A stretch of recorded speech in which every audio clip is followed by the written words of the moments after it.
we could have everybody please take your seats. We'd like to begin our program. If we could please take our seats, that would be awesome.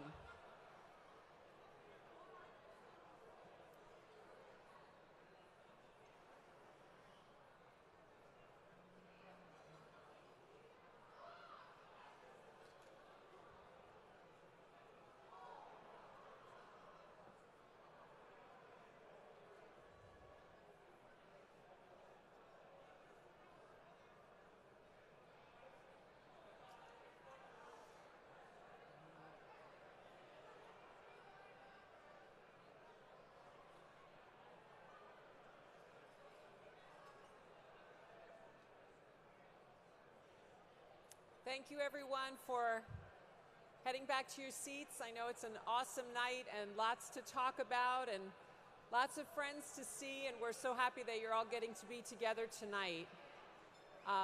We're going to begin a live stream, so it would be great if everyone would take their seats because I was a little tardy and was talking in the back room, so now we're just a little bit late. So thank you so much for taking your seats.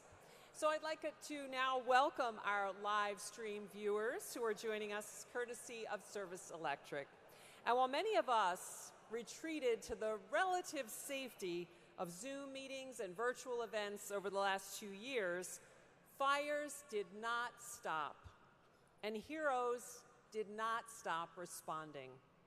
In 2020 and 2021, we presented 27 Spirit of Courage and 2 Phoenix Awards.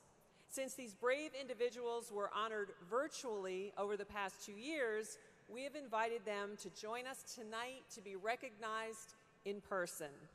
And while many of these past recipients were unable to attend tonight, we wish to take this opportunity to recognize all of these heroes now that we're finally back in person. So if you're with us, please stand when I read your name. Spirit of Courage Award recipients in 2020 were Casey Doherty,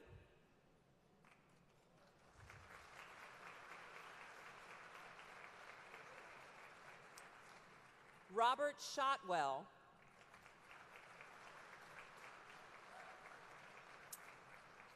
Gail Stroll,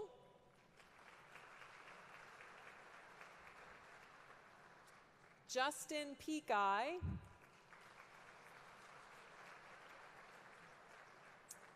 Andrew Woodkey,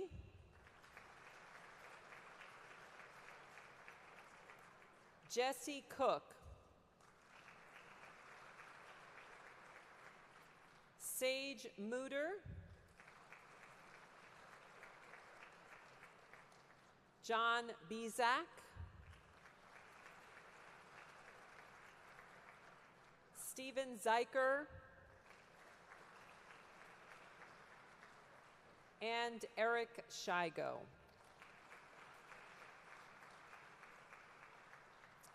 And the 2020 Walter Okinski Phoenix Award was presented to Maurice Scales.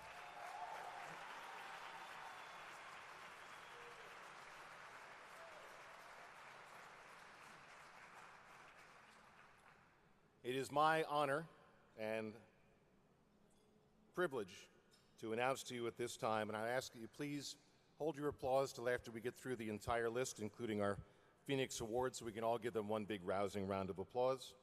The Spirit of Courage Award recipients in 2021 were Andy Carr, Matt Fredericks, Ricardo Montillo, Michael Fritz, Matt Markle, Todd Nelson, Kayla Shantz, Ronald Fry, Josiah Newsom, Matthew Bonowitz, Floyd Young, Andrew Getka, Dev Cannon, Corbin Kaiser, Thomas English, Matt Zadrovitz, and Doug Cochran.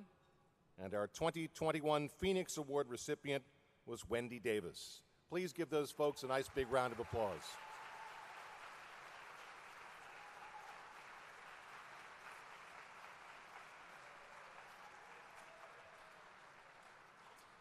I would like to now invite up to the podium the Executive Director of the Burn Prevention Network to present our first award of the evening. Ladies and gentlemen, do you please welcome Carissa Roulan.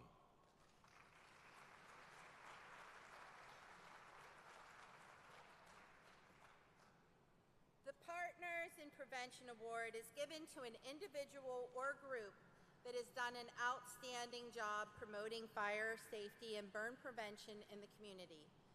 These educational efforts must have impacted a significant percentage of the general public or targeted group.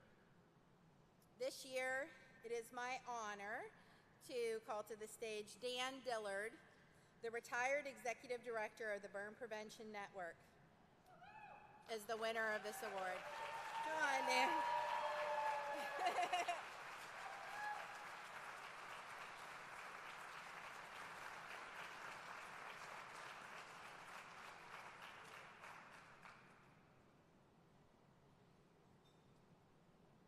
Please join me in congratulating Dan Dillard for being a tireless advocate of burn safety. He is escorted by Stephen Schneider of Kistler O'Brien Fire Protection, our award sponsor.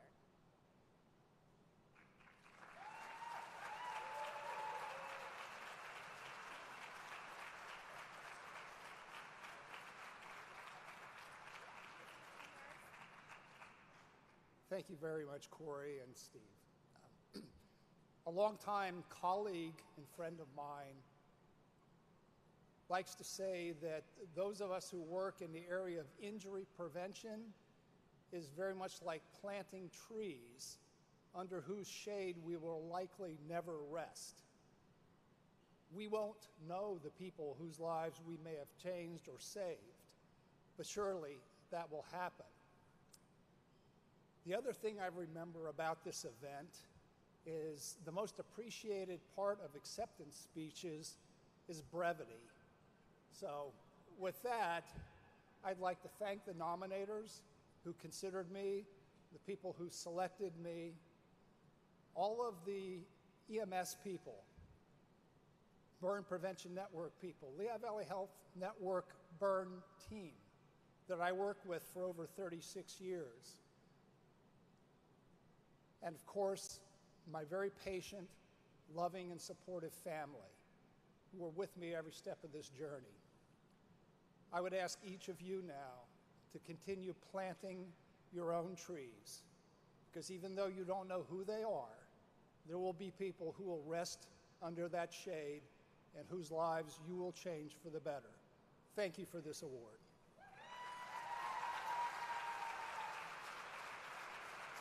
My journey with the Burn Prevention Network started while I was an executive with another nonprofit organization. I had no interest because I loved the organization I worked for. But I decided to go for the interview.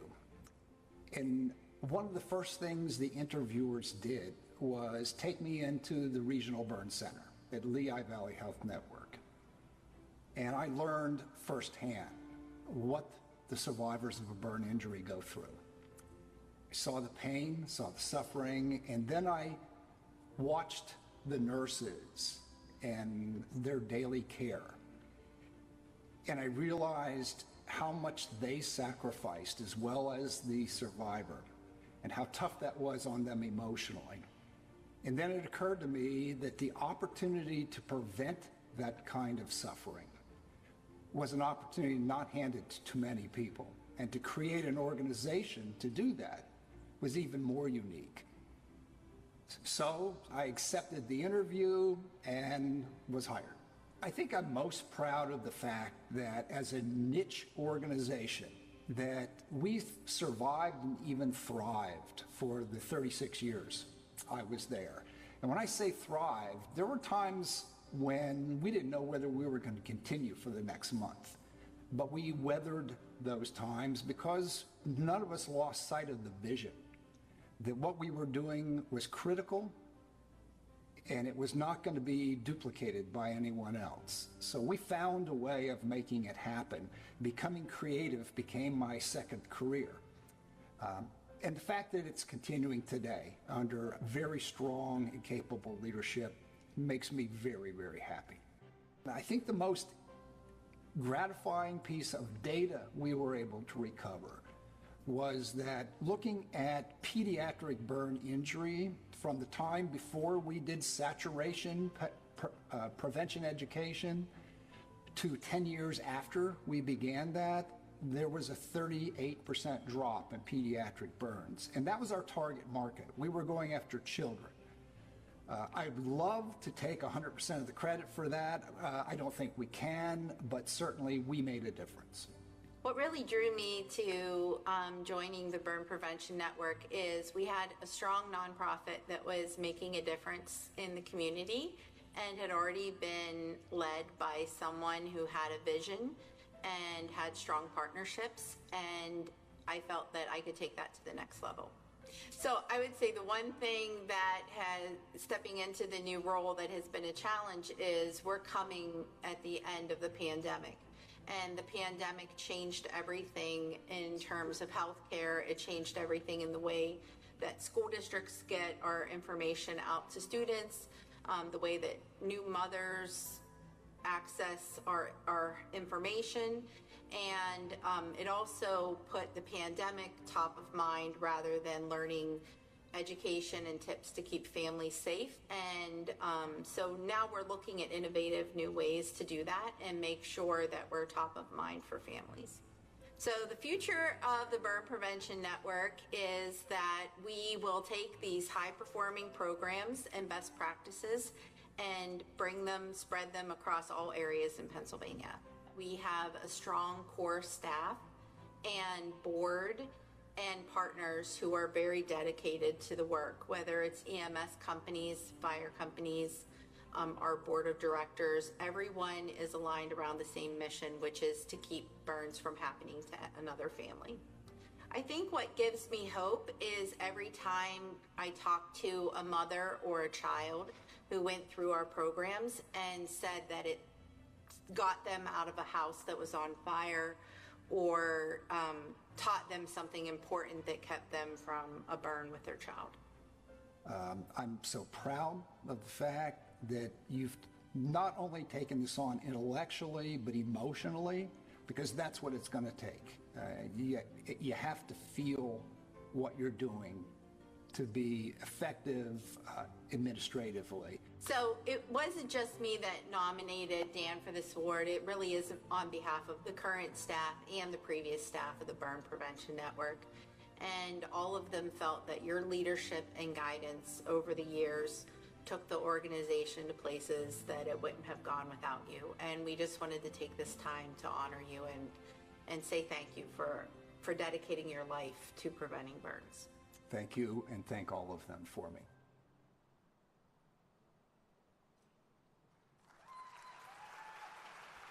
Give it up for Dan Dillard.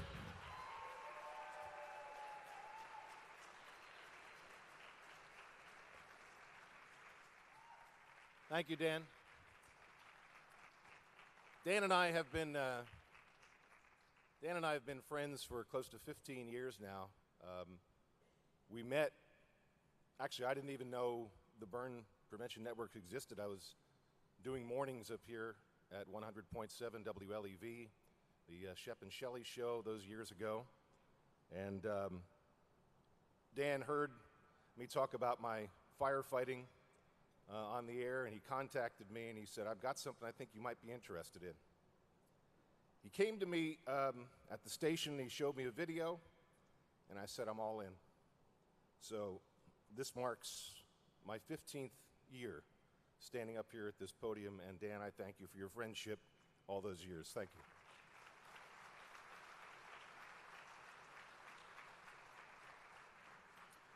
And now, ladies and gentlemen, the Spirit of Courage Award is given to individuals or groups who have performed exceptionally courageous acts to save another person from death or serious injury from any fire source.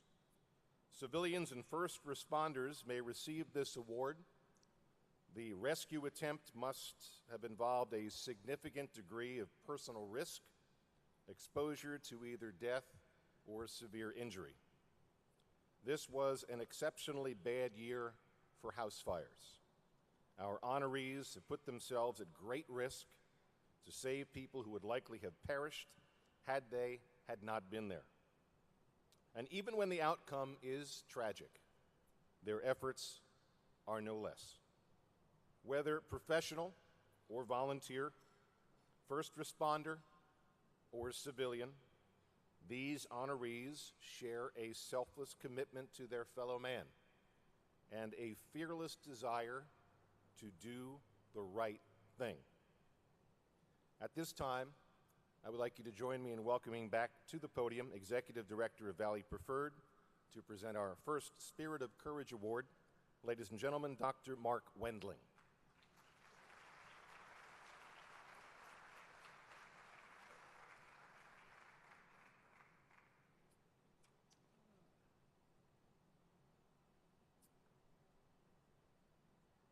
Wow, that was quite an award.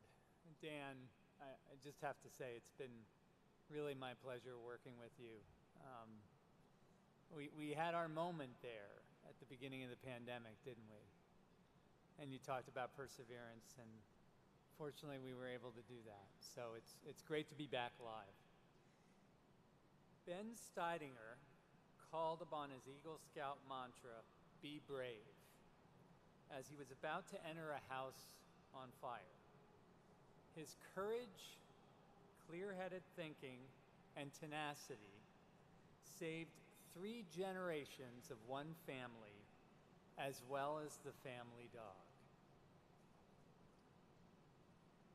It was just a normal, I wouldn't say normal, but a normal day in the 911 center. We were taking calls, and then your father called, and it was just a single call. Obviously, you know, you don't live in a closed-in area, you live in a pretty rural area, so it's not like everybody's calling at once. It was that one phone call. It was short, sweet, to the point. My neighbor's house is on fire. Okay, do you know if there's anybody entrapped? I don't know. I don't think anybody's home. I think he said he didn't see a car in the driveway. I forget the exact wording. And then I hung up with him, and then I think about 5 to 10 seconds later, after I hung up with him, my other dispatcher, Megan, took a phone call from Tessa saying, "I'm trapped in the fire." She gave the address, and then we realized, oh, that's the person I just hung up with, so I quick redialed back, because my thought at that point was, there's nobody else around. He sees what I don't see on the outside and what they can't see, and he's able to tell us what's going on. And then my thought process started to change at that point, as there's no way for them to get out because they had one door. At that point, I was like, okay, we need some sort of ladder. I thought something was happening to my dad, right? Because I don't hear my dad scream my name for no good reason. And I came outside and he was holding the ladder and he was hyperventilating and he was on the phone and said, "I'm on the phone with 911, the neighbor's house is on fire."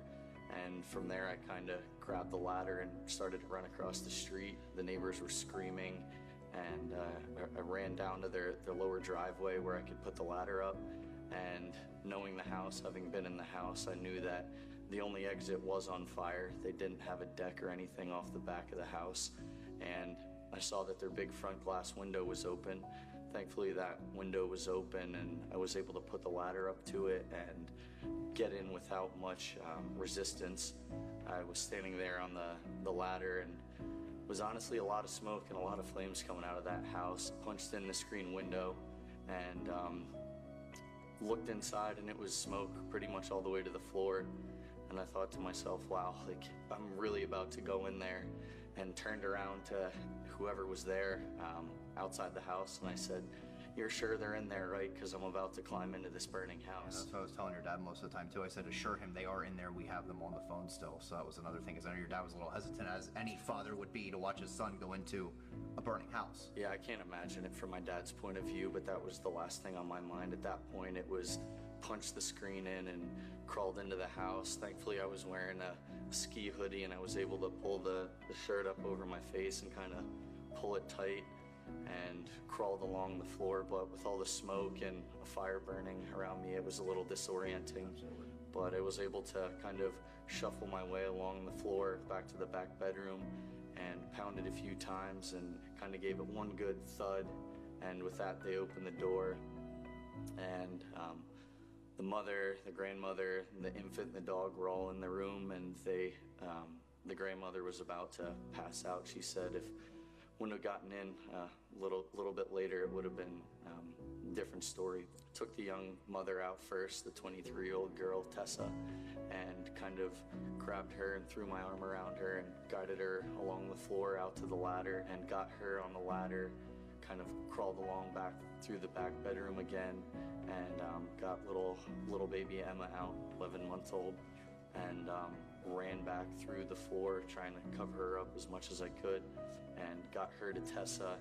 And that was a pretty big challenge to give her the kid and try to help her climb down the ladder. She was still at the top of the ladder at that point. Yeah, this is an extended ladder, 20 feet up in the air.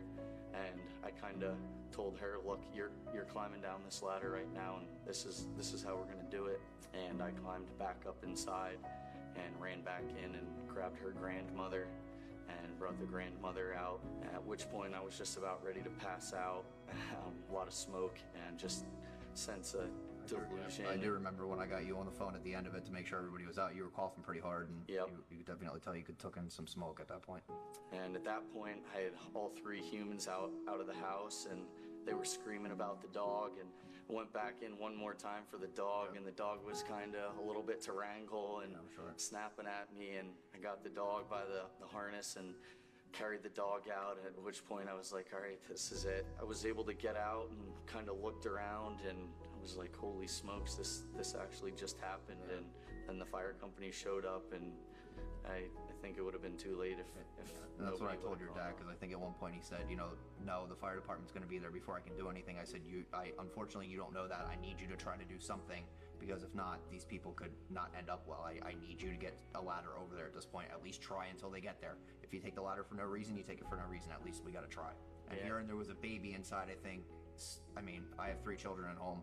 I think any parent or anybody, when you hear there's a kid involved, it kind of heightens you a bit. It kind of brings things to a new level. It seriously was the best teamwork that I've ever seen in my whole life, to be honest. And it was 100% a team effort between you and your father and everybody in our room at the same time to get those people out, just, based on what we were hearing and seeing from what we were being told from your father. I definitely think that was one of the, and probably will always be, one of the most life-changing and humbling calls I will ever have and ever have taken. And with me, it's okay being a call I never have to take again. It's one of those 1 in a million calls that you don't want to have to take again, but you're glad the outcome came the way it did. But the outcome was the way it was because of you. You being there 110% is the reason that family's alive today. 100%. And you should be very humble about that. You are the reason that family is alive today.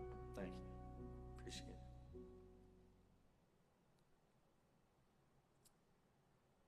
Wow.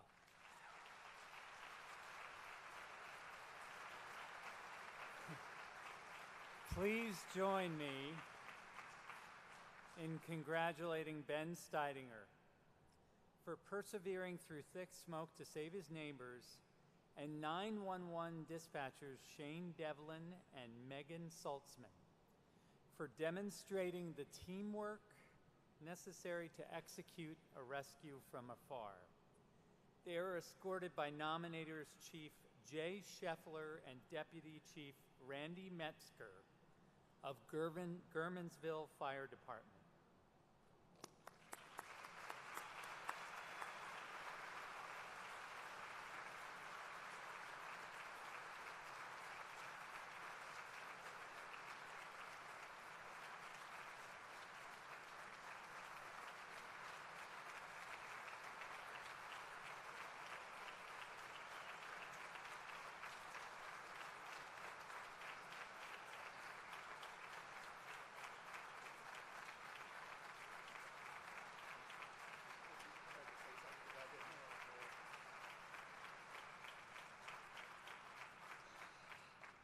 I really didn't know what to expect up here, if I had to have a speech prepared or whatnot, but I guess here I am, so keep it short.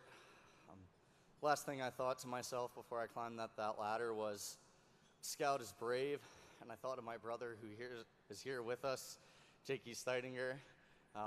Just thought about being an Eagle Scout and all the Scouts has taught me. If you ever doubt the Scouting organization, I highly recommend it. Really trains boys and girls to do their best and be prepared and to be brave for situations like this. And give a shout out to my old troop, Boy Scout Troop 89, and all the leaders. my parents that raised me to who I am. Wouldn't be here saving lives without you guys. Thank you.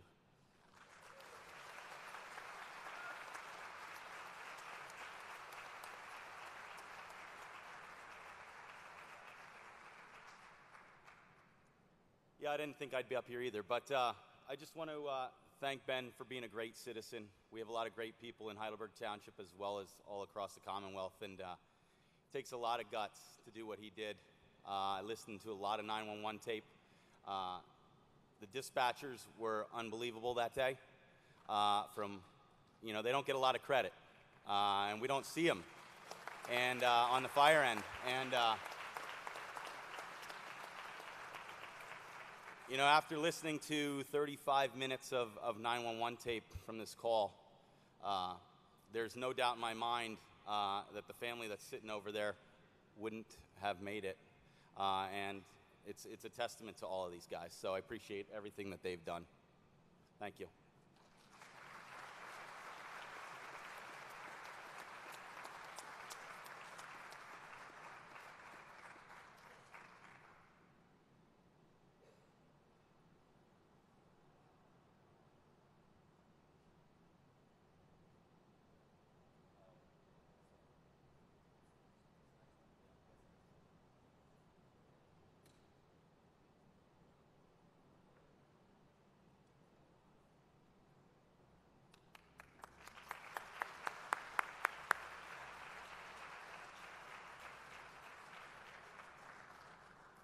And I just remembered that the boxes are on stage right, my left.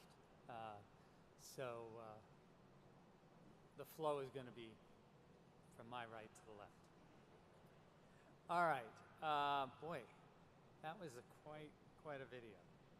Our second Spirit of Courage Award shows how even with outstanding teamwork and perseverance, the results can be tragic.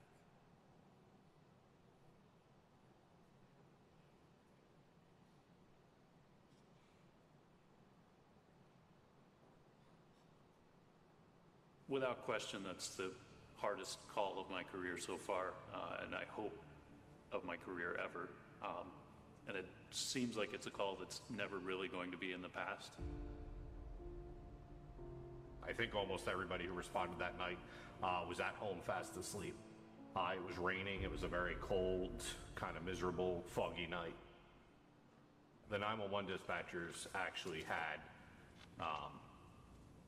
the girls on the phone and were giving us updates the whole time, which was one of the worst parts of the whole call, I think. Yeah. As I'm driving down, I get a call from one of my firefighters who lives down the street, and basically just telling me there's heavy fire. It's a very serious call. It happened so fast that it's hard to slow it down. I think the three of us went to the back of the house first, because that's where I met up with you guys to try and gain entry on the backside. The girl's father was there, and they were trying to get an understanding of where in the house the girls were. He kept saying the second floor, and I kept looking up, and you see the roof, and you're like, there's no second floor. There was fire blowing out every window and every door. There was heavy smoke. Get it back of your engine, and it's only seeing that there's a ladder, and it just heart sank a little bit because I know how big and heavy those are. I found another exterior firefighter in Chino, and we got it up, and we went through the roof, and all I feel is asphalt. I don't feel any windows, I don't feel anything else. Kind of crawled towards the center, and just all of a sudden I kind of got a wisp of a wind blowing. As I went in the window, I felt something that went over it, and ended up being the youngest girl. I grabbed her and drug her kind of away towards the roof, towards the ladder. She obviously didn't have a pulse and wasn't breathing, so I started CPR. After we got her to the bottom of the roof, near the roof ladders,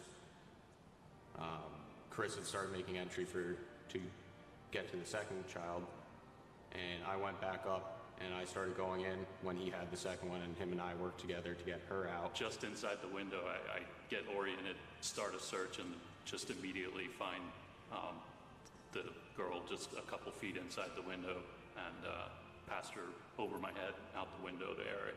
I remember grabbing her by the hand and dragging her across the roof to kind of get to a little bit safer spot, which the idea of pulling lifeless children across the roof to safety is still one that is not easy. What became hard for me is after we got down, kind of calmed down a little bit, we're sitting in the rehab area. We got word back from the hospital that the valiant efforts of the EMS crew and the hospital staff at the trauma center had gotten return to circulation. Essentially, they had gotten they had a pulse again. They were still obviously in an extreme situation, and then we did receive word back that despite the valiant efforts by everybody involved, that the injuries were too severe and that they had both died. In hindsight, I want to give some credit to, a lot of credit actually, to the guys who were inside on the hose line, because when you look back at it, we were on top of a lot of fire. Like the seat of the fire was directly underneath us on that roof. Correct. So the fact that they were down there applying water kept us alive, kept us able to do the job that we did. In emergency services, we've talked a lot more about mental health now, and everybody realizes it's okay not to be okay. We've gone back and forth numerous times talking about what could we've done differently, and the amount of debriefing we've done, I think this was definitely the hardest call I've ever been on, but it's difficult to process something like this. At the time, I was fine. After, the days after, and Brian knows because I talked to him nonstop after, it was definitely a rough time. This was absolutely the toughest call of my career. Like Scott, I've been in EMS since 2000, done a lot of different things in my career.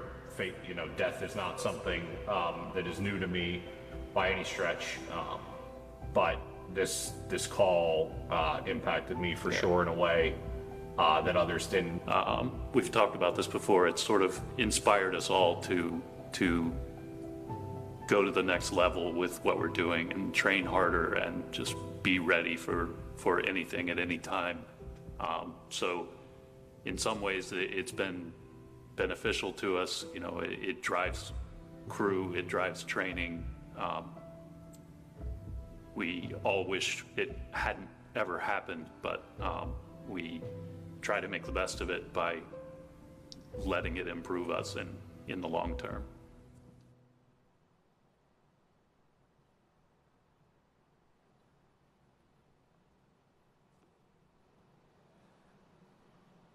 Please join me in congratulating Deputy Chief Eric Billamoria, Battalion Chief Brian Evans, and Firefighter Scott Nosek, all with Lower Saucon Fire Rescue, and Lieutenant Chris Miller of Dewey Fire Company, for caring enough to persevere against great odds. They are escorted by nominators Ty Johnson, Chief of Lower Saucon Fire Rescue, and Matthew Simkovich, Chief of Dewey Fire Company.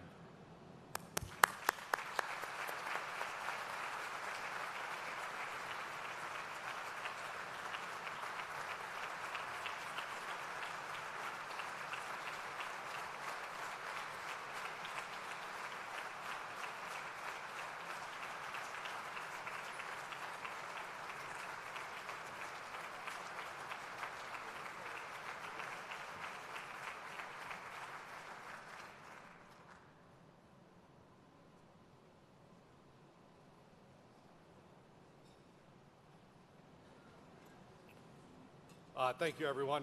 For anybody that knows me, I'm generally a man of few words, so I'll try to be brief. Thank you, particular to the Burn Prevention Foundation, the sponsors, Lehigh Valley Health Network, for hosting us. Personally, I'd like to thank my parents. It was cool to see another Eagle Scout receive the first award. I also am an Eagle Scout, and I attribute my parents for how I was able to turn out despite some bumps in the road along the way. Thank you to my wife, Alexandra, my daughter, Eliza, my son, Thomas, for supporting us over the years. Also, thanks to my brother, Logan, who's a fellow firefighter, and we bounce a lot of stuff off of each other. You know, we're up here kind of representing a group of a lot of people that may do the same thing. So particularly, I'd like to thank my department for their support, Lower Saucon Fire Rescue, not only those that were there that night, those that are members of our department, and all those that came before us and kind of made the foundation of our department and what it is today that enables us to be able to respond in the manner and with the resources that we do. We are a proud merged fire department. We've actually merged twice already and are hopefully just a few weeks away from finalizing our third merger, which again strengthens who we are today.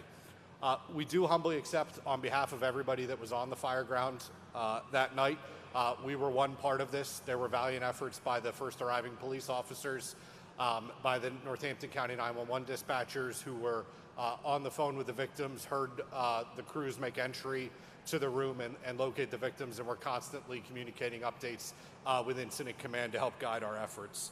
I don't know if we're supposed to feel we were in the wrong place at the wrong time or the right place at the wrong time or whatever it may be, but we did that night what a lot of people in this very room would do. Again, we'd like to acknowledge the MS crews and the hospital staff that gave these victims every fighting chance. I'd personally like to thank everybody who reached out that night and in the weeks that followed. As we said, these calls can be difficult. It really took me almost 25 years in emergency services to truly be impacted on a more significant level of a call. And, you know, we've done a lot for the mantra in emergency services that, you know, these things are not normal. It's okay to be impacted by these. And so just take care of each other, take care of your support systems. And above all else, you know, we get a lot of distractions in the fire service. We can get caught up in little things that don't matter. But, you know, these moments bring us back to why we're all here serving our communities. Remember to train hard and take care of each other. Thank you.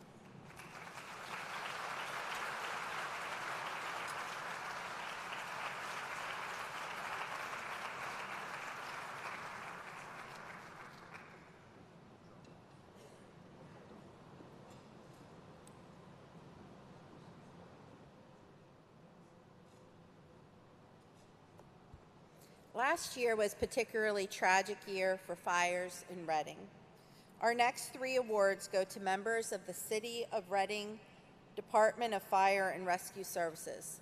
The first award is presented to a firefighter who battled thick smoke to reach a man in a hospital bed with oxygen tanks nearby. I actually joined the fire service to get my EMT and to help kind of progress coming out of the Boy Scouts and help serve the community. And had a couple friends at the fire department that joined and got hired with the city, and they told me about the test, and I took it, and here we are. So we were at the firehouse. We were dispatched for a structure fire. Reports came in that there was a possible entrapment on a male on the 2nd floor. So, you know, part of my job as the rescue driver is that search. So, you know, on the way there, I was trying to think of, you know, places where he would be, or, you know, how to get to where I needed to be. So as I approached the house, I remember it was a pretty clear day. There was definitely smoke coming out of the front of the house. It was a 2nd floor front fire. There were people yelling that there was somebody trapped on the 2nd floor. I remember hearing a couple people say that as I approached the house. So you go in the front door and you enter into a living room type area, and you know the steps were kind of right inside that living room, and they led right up to the 2nd floor, kind of in the middle of the layout of the house, and up we went and went to work. We could definitely feel the heat from where I was. There was no visible fire. It was all the thick smoke and the heat that was coming down the hallway at us. You know, the smoke was really thick. It was banked down to the floor. I remember it being like it stuck right away to the mask, and it was really hard to see. There was a little bit of heat. So I felt my way around, felt a door, got into the bedroom on the 2nd floor, and realized that there was a hospital bed to my left. So I could see the bed if I got right up against it. I only had, maybe a foot worth of visibility through the smoke. You kind of expect somebody to be there. So I reached up on top of the bed and found him laying there. He was unresponsive. At that point, I couldn't tell if he was breathing. I didn't think he was, but I wasn't certain. I had some difficulty getting him out of the bed by myself. So I went back out into the hallway, grabbed one of the guys walking past, and we just lifted him. It was kind of a bustle over because there was a side rail on top of the headboard that we had to overcome. So we kind of got our arms underneath him, and we were able to get him up and out of the hospital bed. And then as we started to exit the room to get him down the stairs, I actually got entangled in the oxygen tubing for his oxygen machine.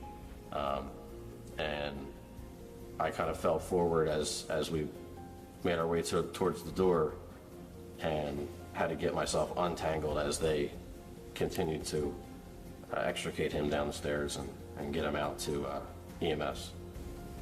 They revived him and got him to Reading Hospital, and I went from there. I've been in the emergency services since I was 16, and you kind of, in the back of my mind, how I kind of process everything is, I did what I could to give him that chance, and our medics did an excellent job of being able to bring him back and let his family have a little bit more time with him to say their goodbyes. And so for me, I did my best, and there are some things that are just not in our hands that we can't control, and we try to reverse that when we can, but it doesn't always work. We talk about the effort in terms of what we do, and the effort Ken had made, not only in rapidly locating the victim, but in also having to extricate the victim from this atypical bed. So it was a rapid effort, a very professional effort. The searches took place very rapidly as the hose line was being advanced, as the hose line was getting in position, which is what we pride ourselves on. Again, there's an awful lot of synergy that takes place. It may not be readily apparent to civilians, but we know that everyone is in position to do their job. And Ken is a driver of the rescue. As he mentioned earlier, that's his job. Doing that primary search as quickly and as rapidly as we possibly can to account for human life in our occupied row homes. In a very dense urban area, that rapidity is critical to save lives and to make attempts to save lives. And I thought Ken's effort was absolutely noteworthy, and he deserved the recognition.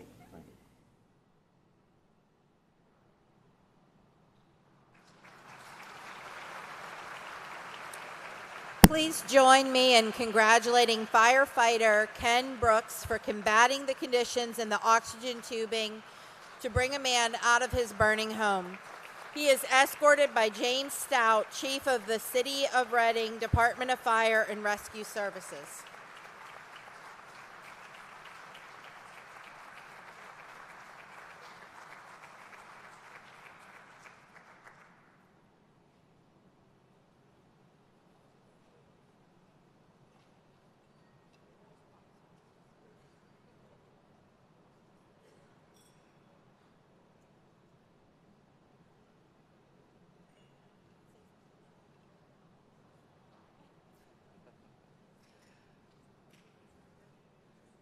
I just want to say thank you. I'm truly humbled to stand up here and be able to accept an award like this amongst some great company.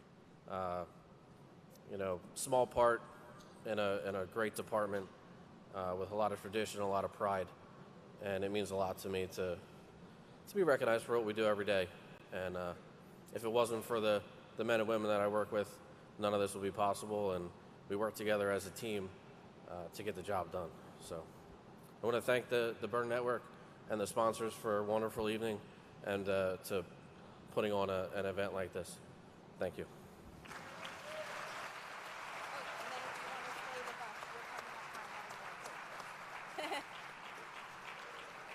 And our next award for the Reading Department shows how even the fierce dedication and teamwork sometimes cannot overcome incredible odds. So we were over at the Plum and Franklin Firehouse training on some of the equipment. So most of us were actually together. And while we were doing that, messing around with some of the rescue equipment, we got this, the box alarm for Muhlenberg Street. I think it benefited us too, being at the training at Plum and Franklin Firehouse, because we were actually then like 6 blocks closer to where the fire actually was. Yeah, right off the bat, they were reporting multiple people trapped. Smoke from the courthouse cameras. Yeah. So the cameras on top of the courthouse, they could see the column of smoke from where the fire was. So we knew it was a fire, and we knew that it sounded bad right from the beginning. So when Engine 1 drove into the smoke and they disappeared, and they were only like 3 truck lengths ahead of us. That's how thick the smoke was down on the street level. You know, it takes everything and makes it that much more serious. You know, they had already reported that it was kids. It really gets every emotion you have going. Like a half a block away, I was getting pulled out of my truck by just citizens, civilians who they know what's going on. They've been seeing what's been unfolding here. They know that there's kids in there, and we're literally getting pulled out of our truck to do what we need to do. So arriving on that scene, it was just chaos. Yeah, there was easily probably at least 100 people in the street. There was just people yelling at us the whole way. Everybody just said the kids were on the 2nd floor. Nobody could really tell us where. There's people yelling in the front. There was people saying that. I was trying to ask the people where they were at. I said, are they in the front or the back? I got both answers. Every opening there was on the 1st floor, there was fire coming out of. Like the asphalt in front of the street was hot. It was hot and was soft. It was melting from how much fire was coming out. I went up to the front door. You could see the front door was like 3/4 of the way open, but from 2 feet up, it was just burned off already. It was gone. That was fire, floor, ceiling. That big bay window was already blown out. There was fire blowing out of that. And I took the Halligan bar just to do a quick sweep to maybe hoping somebody was trying to get out, and that's when they got overcome. And I was like, no, I didn't find anything. And as I was doing the sweep, it's when the sleeve caught fire on my jacket at first. I didn't know how tenable the 1st floor was, so my priority was the 2nd floor. So we threw that ladder. The window was open, as I recall, but it hadn't been taken out yet. So I took that window out, and I remember reaching in the window, getting ready to go, and it's a bed. I know it's a bed. It's a bed for sure. And there's just mounds of blankets right inside the window, and I'm piecing through them, trying to figure out what's what. I remember taking that window and just how ungodly hot it was. It was a freight train out that window. And I remember thinking to myself, this is hell. Firefighter Brooke came in the room, and I could barely see him, and I'm like, who is that? He has his back to me. He says, it's Brooke. And I went over and made sure, because the bed was right there in the middle of the floor. It took up most of the room. And I went over and made sure that, he wasn't going to step on anybody. And in fact, there was a child laying right under the window on the bed. So I remember grabbing him, and I actually had to remove his mother's arm. She was laying on the floor, essentially up against the wall with her arm still on the bed. So I had to remove that so I could hand the child out to Firefighter Green. We located the 2nd child again on the bed, wrapped in some blankets, and passed that child out to him once he got situated back on the ladder. Yeah, the mom was next to the bed. I had to pick her up, stand her up vertically while she was unconscious, and bring her out to the stairs where I handed her off to those guys. I pretty much was at the top of the stairs, and we kind of traded spots and just kept on trying to move out down the stairs, and brought her out to the stretcher out front. I remember bringing that 2nd one out, the 2nd kiddo out, and I just remember the entire neighborhood screaming at one time. I will hear that related to that fire for the rest of my life. Just what was blood curdling out in the street. It was the same way when we brought the the mother out. Like the cops are giving the paramedics and like an escort down the street to their ambulances to make sure they get there safe, because there's so many people like trying to like help and like do things, but it was just like that whole fire was all just chaos. Chaos. Yeah. Chaos. Of course, we cover up our emotions, you know, but this was by far the hardest fire for me ever. Like this one hurt a lot, you know. We had 15 guys and females show up to that fire. 15 off the beginning, and I don't know the exact numbers, but it was like 10, 12 minutes. The fire was knocked, we had 3 people removed. I think that's pretty impressive. I remember we were still on scene. The medics were coming back, and like it was like the greatest high knowing like we went through all that they had pulses back. And I think it was the biggest like punch in the face. Like when you're reading on the news, like this victim died, that victim died, that one it just hurt the most. Like knowing that like we did all this and it still didn't work out. These are tough conditions to survive, you know, without turnout gear, without the protection we have, you know. So we knew it was a race against the clock. It was definitely had to be quick or nothing at all. That one incident brought everyone closer together on our shift. Yeah. You know, everyone that was there did everything that they could. The guys really left it out there that morning. It was a beatdown.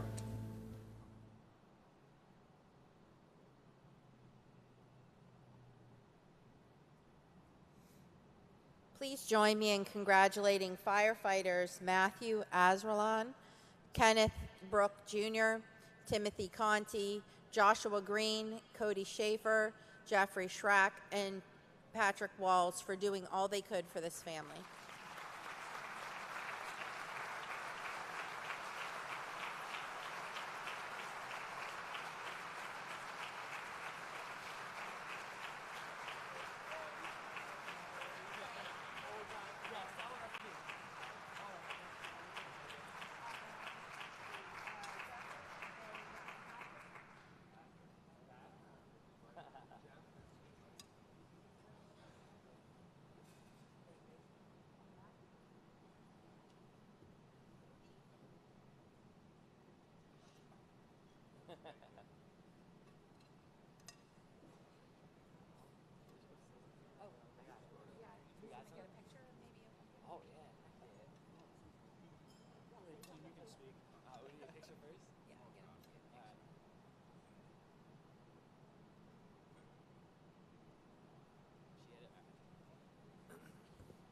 Hello. I'm not a public speaker. I'm not a chief. I'm not an officer. I'm just a firefighter. These guys up on this stage, they'll tell you that they don't deserve this award. They're just firefighters. We're just doing our job, and that's it. But what these guys laid out that day and everything that they risked for those kids and that family should be noted. I mean, they did everything possible to try and save lives. And I feel like that's what everything here tonight is about. And thank you to the Lehigh Valley Network and the Burn Network and everybody. But these guys are the best of the best. It's as best as it comes. They did everything that they could to try and save those kids that day and that mom. And I feel like that's what we're here for tonight is people who risk their own lives to try and save others. And that's what these guys did. So thank you.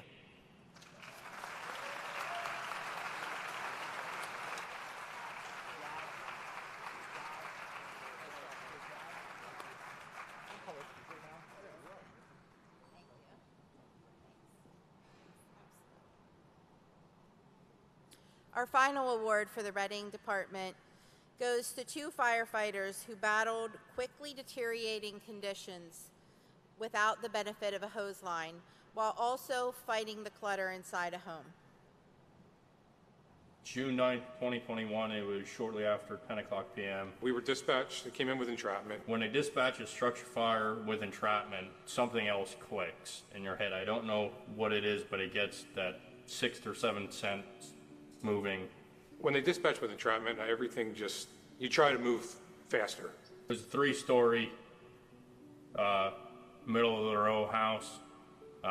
So it was just a long row of 3-story houses with these little alleys that are called Baker's Alleys in between each house. I remember someone yelling that there's somebody trapped in the rear. So I got out of the truck. When I got through the Baker's Alley, I saw fire in the second floor window. And then I heard glass breaking, thinking that it was someone trying to get out. Ended up being someone breaking the windows. When you break it before we have water on the fire, it makes the fire bigger. At that point, I told them to stop, and then I started up the fire escape to the back door. And then I knelt down and started putting my mask on, and that's when Curtis came up behind me. I jogged up to the fire scene. I got immediately stopped by somebody in front of this house, kind of grabbed my arm, and he started screaming that there was somebody trapped in the back. He pointed back to where Steve had already gone. I got back there. Steve was about halfway up the fire escape already. He was already putting his mask on. We didn't have an engine there yet, but I knew that we had to start a search because we had multiple reports, somebody trapped. When I opened the storm door, it was zero visibility. Smoke was all the way to the floor. I followed Steve in a door. That second door was only partially open. I went to push it the rest of the way open, and it was up against something, so I just took a peek behind that door, because that's where they tell you to check for victims, is underneath windows, behind doors, and that was just apartment clutter. The door couldn't open up all the way. Like Steve said, we had zero visibility. I was right behind him. I couldn't see Steve at all. Once he checked the bed, he went left, I went right. I triple checked the bed. I was in a rush getting out, so I yelled to Steve how to check with his thermal imaging camera, and that was when Steve found the victim. He was unconscious, face up. I was dragging the victim backwards. I was trying to push at the same time. The lieutenant and Chief Ferrer were working on clearing just some of the clutter out of the way for us, getting the victim out. As we're trying to drag the victim out, they were actually bringing the hose line, trying to bring the hose line in the same door. This all took place, I think, within from us arriving on location, finding the victim, pulling him out, I think it was something like 6 minutes. When you're in there, it seems like forever. You don't realize how short of a time it was, and that's why I didn't realize that there was no hose line even in the building yet. You get reports of people trapped. You're mainly focusing on that victim. You kind of fall to second or third in the line, to be honest with you, of important people there. Your training takes over, your instincts take over, and you do your job. We work with the same people every day at work, so there is that trust thing there. Like, you trust these people to do their job too, but they're trusting you to get your job done also. It's one of those things that you live with, but there wasn't much more we could have done because we got there quick. It was right around the corner from the firehouse. We couldn't have done any better on our end. That's the big thing that you do when someone doesn't make it is, at least for me personally, you play the what if game. What could I have done different? I don't know how many rescues I've been involved with in the 21 years, but it's quite a few, and I've only had 3 that I've been involved with that survived. It's just a fact of life, and you realize that.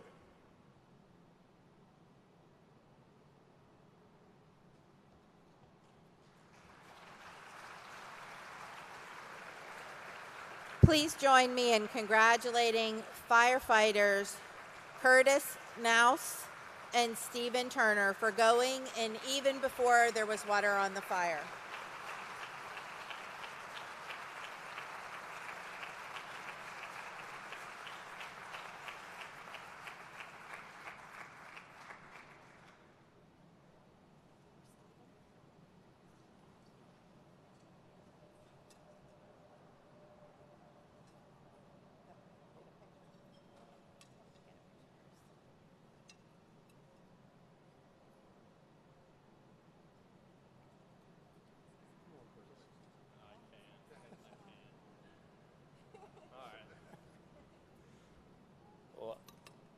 I just want to thank the Burn Network, Lehigh Valley for letting us be here, the Chiefs for nominating us to be here.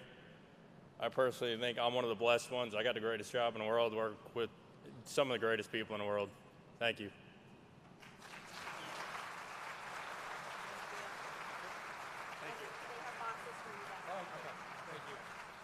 Thank you again. Yes, thanks again.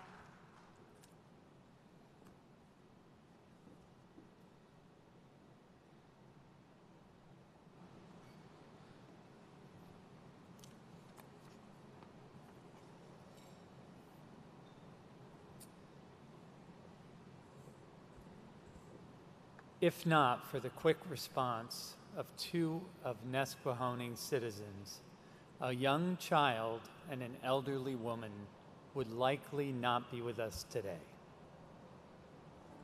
So on April 18th, 2022, about 1:27 in the afternoon, the fire department was dispatched to a structure fire.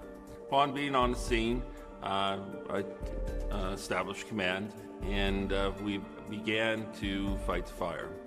Later on, as we continued to fight the fire, which extended into an adjoining home, we attacked the fire and put it out, probably taking about an hour and a half or so to bring it under control.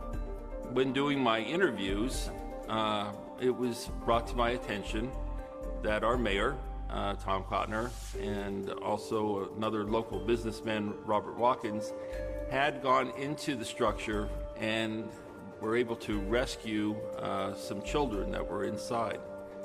This was unknown to me, and afterwards I found out and talked to them. I was backing out of my main garage up on Railroad Street in Escalante. I was backing out of my oil truck to go make a few oil deliveries. Well, I look to my left and I see nothing but a big fireball and black smoke. I think that is not anywhere near a grill. That is nobody burning wood in the backyard. So I go flying down and you go to see what's going on and you hear people screaming like that. It gets you nervous, it gets you scared. But sometimes you have to go and see what's going on to make sure nobody is hurt. Because that's one thing I would never want to see somebody else hurt. The whole street was covered in smoke. And when I looked over at the structure, flames were already coming up to close to the roof of the building. The main fire started in the adjacent house right next to it, and the roof was the biggest part of it. Smoke and flames coming through the roof. It was one of the biggest fires I've ever seen in Nesquehoning. And there's women yelling, there's babies in the house, and there's old ladies in the house. That's where Tom and Robert went through the smoke, and were able to go and pick them up and carry them outside. Thank God Mr. Watkins was able to go and get the older lady out. Robert's also a local businessman. He's by trade, he's a plumber. He's very quiet and he's very conscientious, does great work, and is very good with solving problems. He was actually working across the street. He went into the house next door for the older lady that I believe she was 92, was getting her out while I was up in the other house getting that young child out, and I believe the child was like 4 years old. Tom and Robert making the entry to the home and rescuing the children, I was kind of shocked. A lot of people weren't aware that the building was on fire, and they were just in, and then all of a sudden they started having the building fill up with smoke, so they just reacted and got out. Unfortunately, people were left behind. I ran up to the second floor and got the young baby out. She had her arms wrapped around the kitchen table, and she was screaming, and rightfully so, with the smoke and the flames and everything. I just picked her up. I said, honey, I'm trying to take care of you. Please don't yell at me. Got her down, took her right across to the Mies Church, which they're a phenomenal church over there. They opened their doors for everybody. And there they started food and started gathering clothing and everything, because all the occupants that left the building left everything there. They just left with the clothes that they had on. And even next door, there's an apartment building next door to the one that burnt down. We got the people out there. With the help of Officer Briner, we went up into that building just to make sure everybody got out of that building. Because for how big that fire was, that could have been terrible. I'm sad to say they lost their home. They lost where they lived. But nobody was hurting it. That's all that mattered to me. And I said, to see a little kid crying and people screaming in the street, thank God it was only one child. Thank God for that, because there's another level to that house. They could have been up there where the flames were really coming through. Usually a hero, in my eyes, is somebody that's very humble, does something without wanting to have any type of acknowledgement, cares about his fellow man and community, and then continues on day-to-day life. I feel that description would probably be best summing up Mr. Kotner and Mr. Watkins. I am never going to consider myself a hero. I consider myself to be a man. I'm the mayor of Nescahoning. I would do that for anybody. I feel that if their actions didn't take place when it did, probably the lives that were in there, they'd probably be lost. I would run under every time. I would do it time and time again if I had to. And that made me feel good that maybe I can impact one life.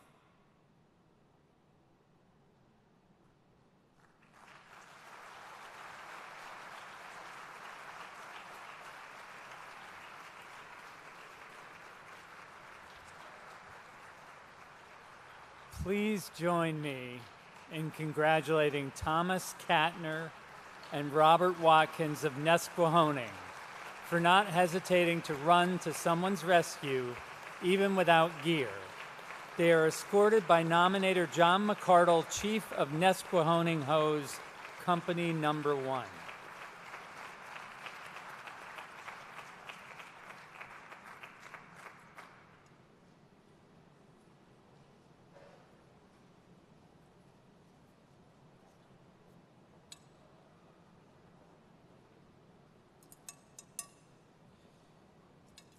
This is definitely not one place I think I'd be standing here right now. Normally I'd be sitting on the couch watching a Yankee game. But I have to thank Chief McCardle. He is the main reason I'm here. You look at everybody that stands here. Everybody here has a meaning of life. They have a meaning for somebody. There's something to do to impact somebody's life. That day was a day that I hope never to live again. I'm sure Chief McCardle will never want to live that ever again. It was a terrible fire.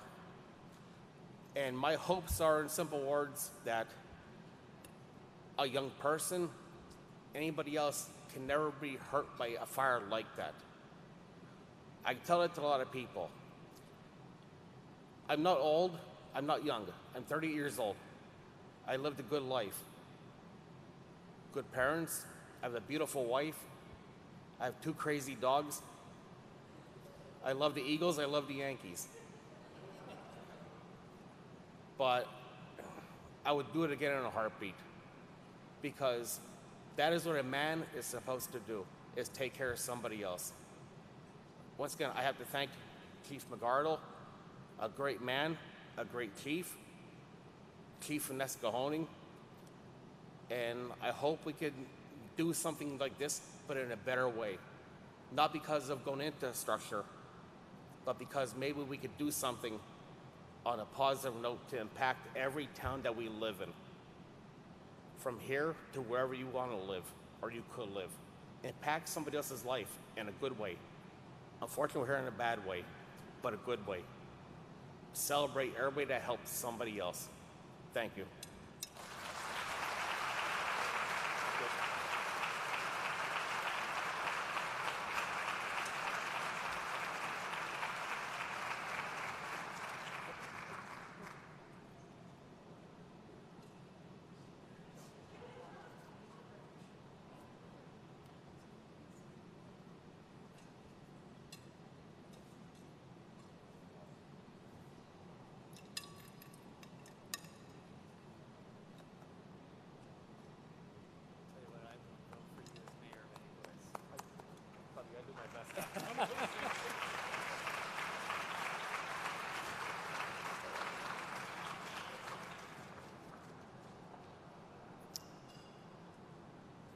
Wow. Our next Spirit of Courage Award is being presented to 4 firefighters who battled an extremely hot fire to bring out a man and his dog. It was a Tuesday night, around 11:30. I had just gotten in bed when the call went out. It was not dispatched with entrapment. The additional they gave the chief officers was that there was a possibility that the homeowner was home because there was a car in the driveway and they just weren't sure. The three of us were on the first in engine. I was riding in the back seat, you know, in a position where our roles are to take the hose line into the building or search and force the building, stores, or access.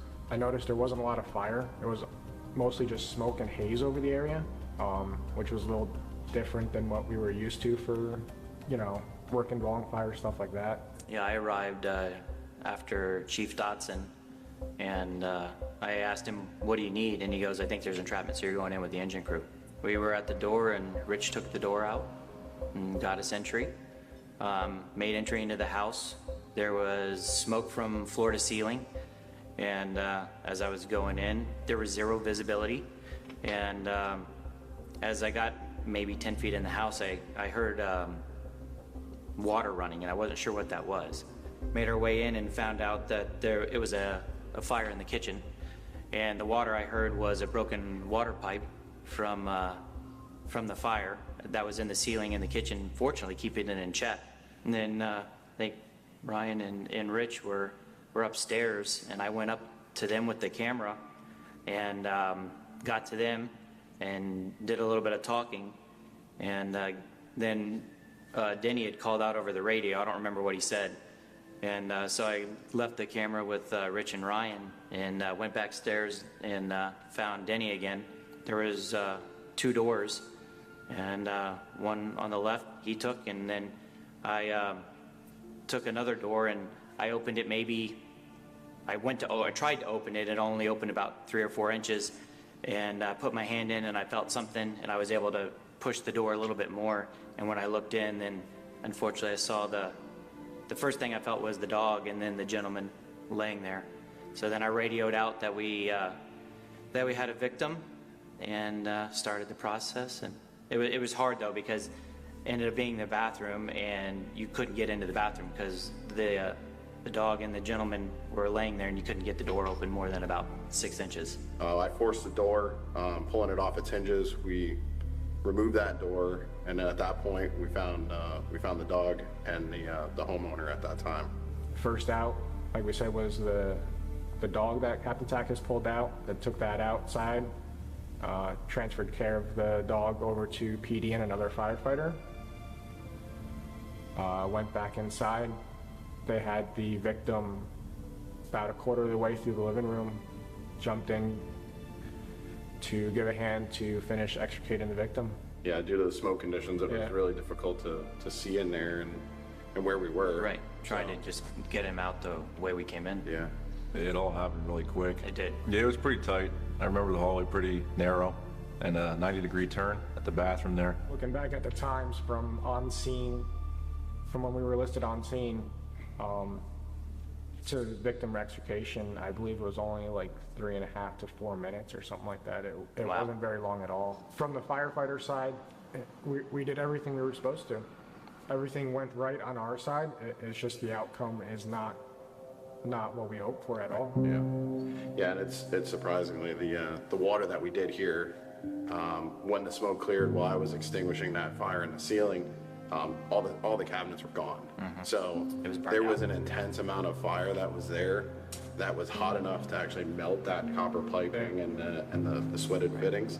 I remember going through after the fact to look around, and the doorbell by the front door, which was across the house from the kitchen, the plastic on it was actually melted from the heat. The hallway we were in had a smoke detector hanging. Yep. Same thing, high heat, melted plastic. It's kind of interesting to see that how hot it got from us. Very much so. I definitely felt it when I was upstairs. I think it was definitely warmer upstairs than on the first floor. I mean, the thermal imaging camera was essentially useless because there was so much heat. Yeah.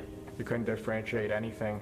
So it was definitely going blind. This is the first one in my 25-year career that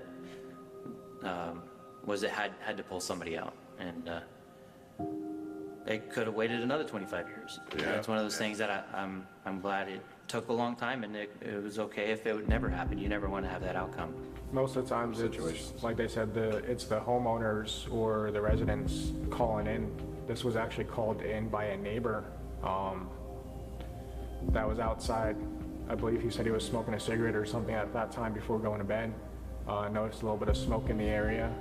Looked over, saw the house that it was coming from, and had called it in. After the fact, we found out, during the investigation, that fire was actually probably burning for a couple hours. So that fire was actually burning for quite some time before we even got called. It had quite the head start on us. Yeah. Our hands were tied with what we had. There's nothing that, I could have done differently, or you could have done differently, or you guys could have done differently to have made it not a fatal fire. Yeah.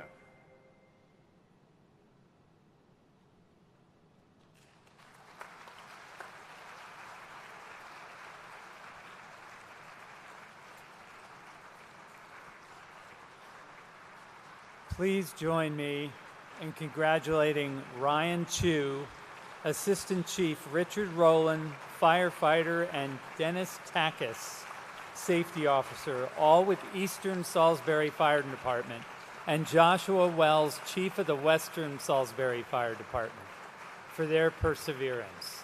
They are escorted by nominator Ian Dodson, Chief of the Eastern Salisbury Fire Department.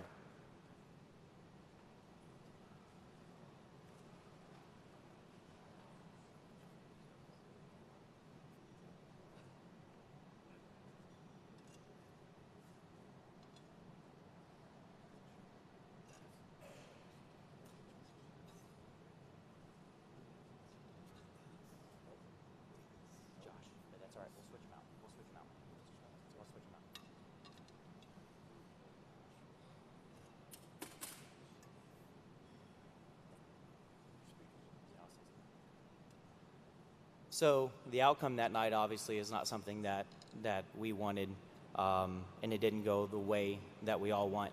Unfortunately, as first responders, we see people on the worst days of their life, and we're expected to have the best days of our lives when we're there to try to help them. So it's very important in what everybody has said tonight, and I think the biggest thing that we can talk about is our teamwork and dedication. And without the teamwork of dedication of the three with me tonight up here and everybody else in the room, we couldn't do what we do and make that possible. So the teamwork is very important. But I think also another part of the team that we don't recognize as first responders are those that are at home with us and have to wonder why sometimes we might not seem right or what's going on. So I think a lot of thank you actually has to go out to our family and friends for sometimes putting up with us and seeing what we do, because without that teamwork as well, we couldn't do what we do. So on behalf of all of us, thank you.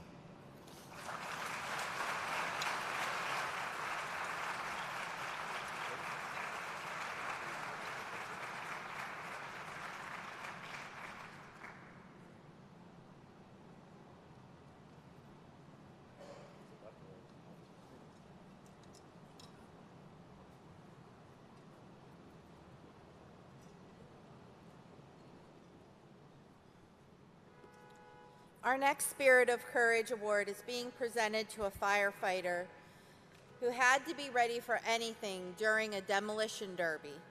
We are also presenting an award posthumously to a civilian who raced to help during the chaotic scene. On July 24th, we were at the demolition derby at the Plainfield Township Farmers Fair. We staged 2 crews on each end of the track.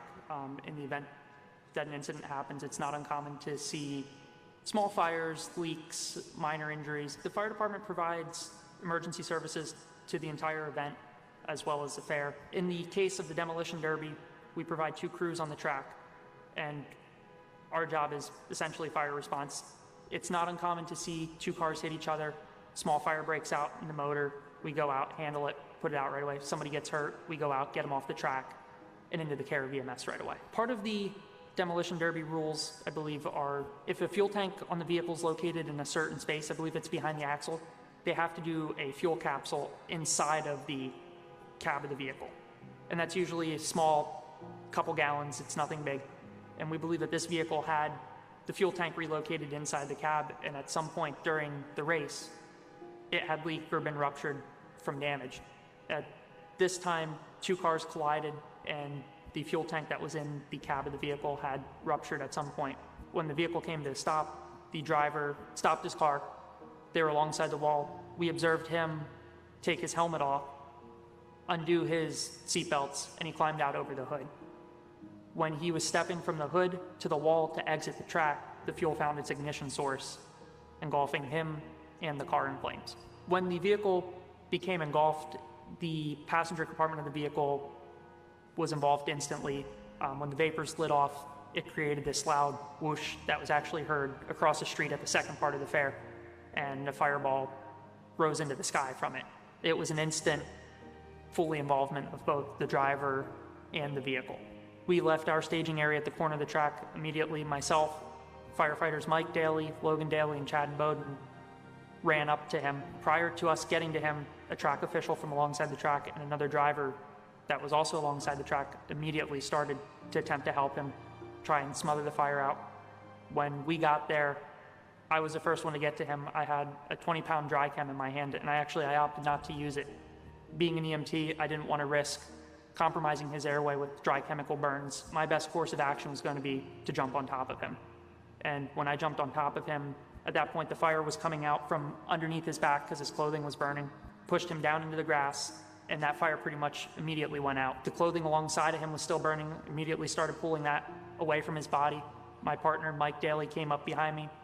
He had a water fire extinguisher. He utilized that to finish putting out the burning clothing, and we started pulling his burns right away. As soon as the fire was out, we immediately began assessing his injuries and his burns. The initial report that we got at the hospital was he had had second-degree burns with no airway compromise.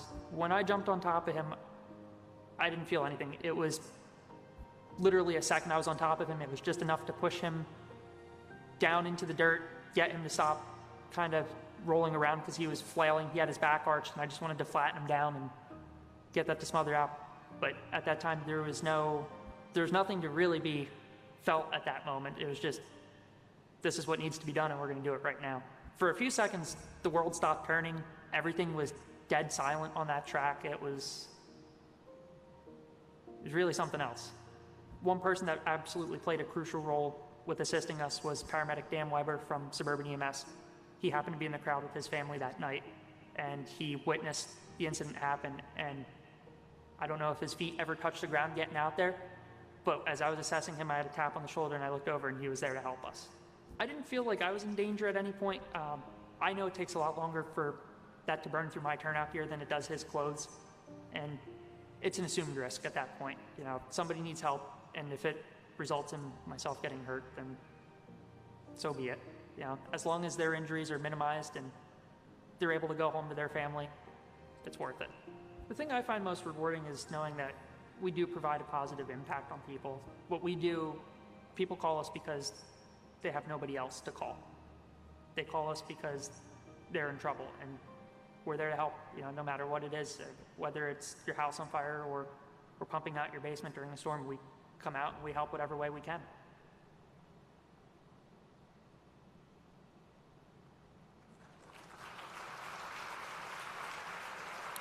Please join me in congratulating Seth Yares, Lieutenant with the Plainfield Township Volunteer Fire Company, and bystander Paul Stroll for reacting quickly and doing what was necessary to save the driver. Accepting the award for Mr. Stroll tonight is his grandson, Kyle Stroll.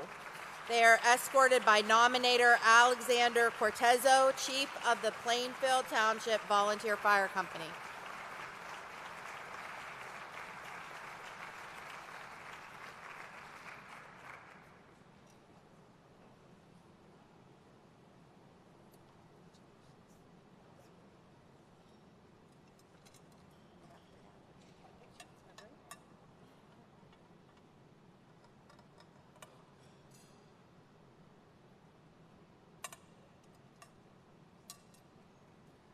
Well, a speech is what I was absolutely terrified of tonight.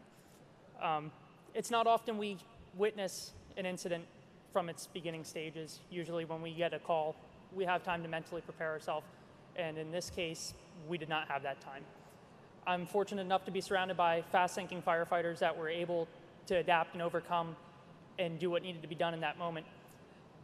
During this time, there was one person that we kind of was a mystery. And going back and watching the video, there was a man that had a flag in his hand.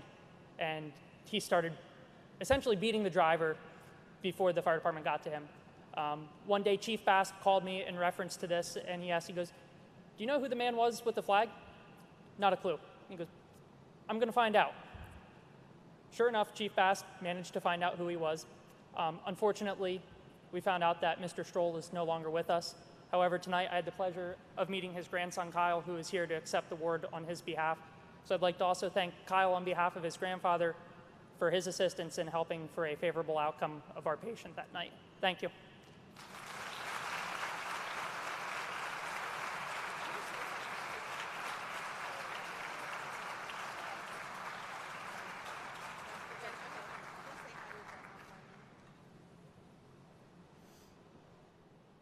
Our final Spirit of Courage Award is being presented to 3 civilians who came together to save several people from a burning home while many others drove or stood by. Normal day, I went into work, it was around lunchtime, and I went out to go just for a walk.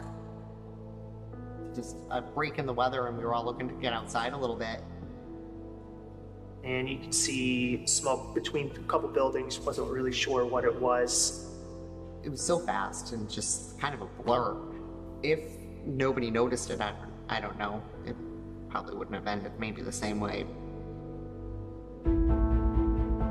It was like a nice day, so we were all kind of like cabin fever and itching to get out. I mean, if it was another day, I didn't even know if any of us would have been outside or even paying attention. It looked like maybe someone was burning something in their backyard. Sometimes people do that. As I got closer, you could see that it was, a lot more smoke at that point. Like I was in front of the building. I was like, yeah, that's pretty obvious. I was in my office, and my office, there's a window that looks out on the house. So I started to leave the building to see what was going on. I proceeded through the pharmacy in our building and mentioned it to Mike, the pharmacist, who followed me out.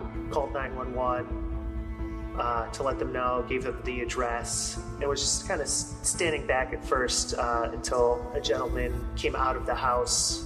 He looked a little bit older, looked a little bit out of it, so I asked him if he was all right, does he need anything? I asked him if there was anyone else in the house. He's like, I don't know, I think there's someone on the second floor.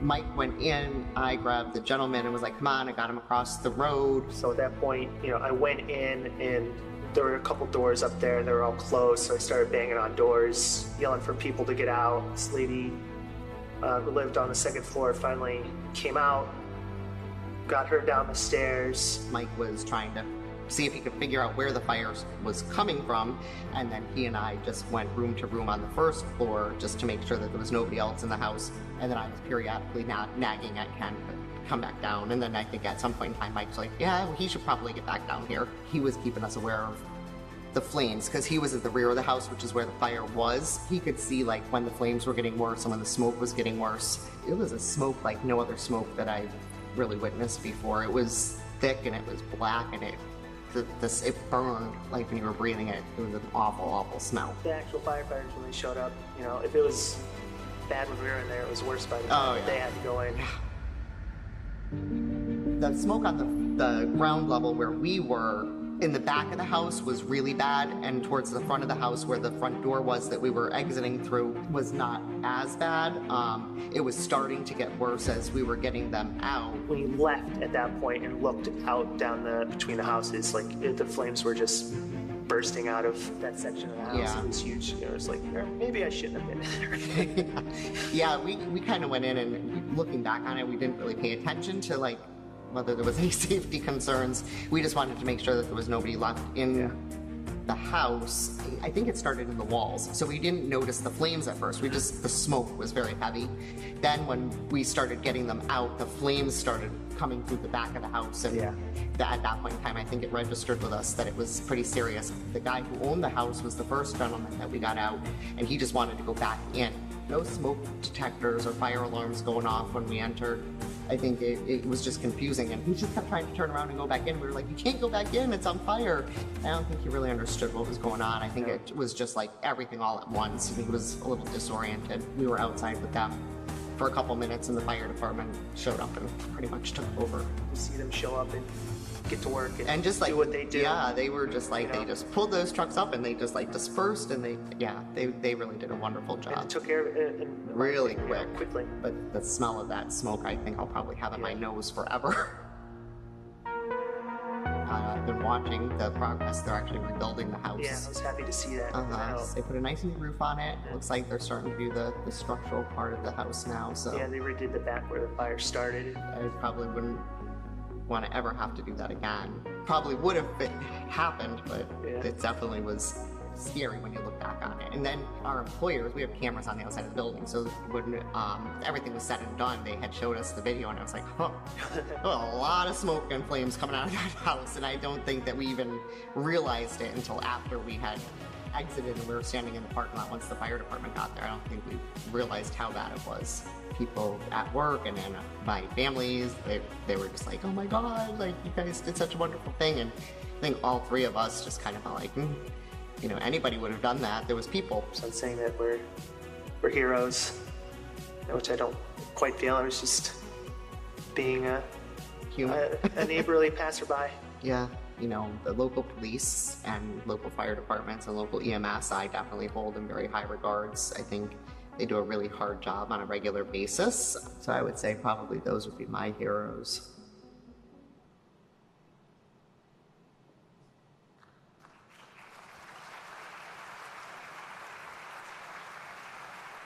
Please join me in congratulating Kenneth Moore and Kristen Simpson from Scranton Counseling Center and Michael Ron from the Prescription Center for braving extreme fire conditions without the benefit of protective gear.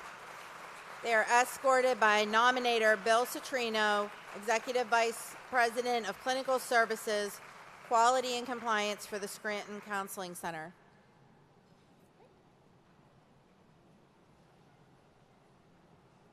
Hi, Mike couldn't be with us tonight, but Ken and I are overwhelmed. It's really fantastic being honored amongst all of you. I'm going to lose my composure, so you can take over. Yeah, like she said, it's a really great honor to be up here for this in front of all you guys. And like we kind of said in the video, like the firefighters that showed up that day, and clearly all of you are guys that are really true heroes. It's really been amazing to see everything that you guys do, and I'm just kind of speechless about it.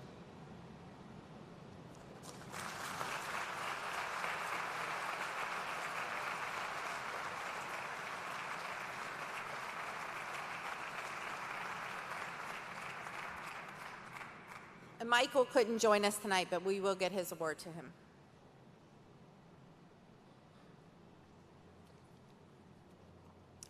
Well, after hearing these extraordinary stories, I'm sure that you share my gratitude toward these individuals for going above and beyond the call of duty. Thank you and congratulations to all of our Spirit of Courage Award recipients. And now I invite Mark Lengvarski, Administrator for Patient Care Services at Lehigh Valley Hospital Cedar Crest, to present the Walter Okunski Phoenix Award.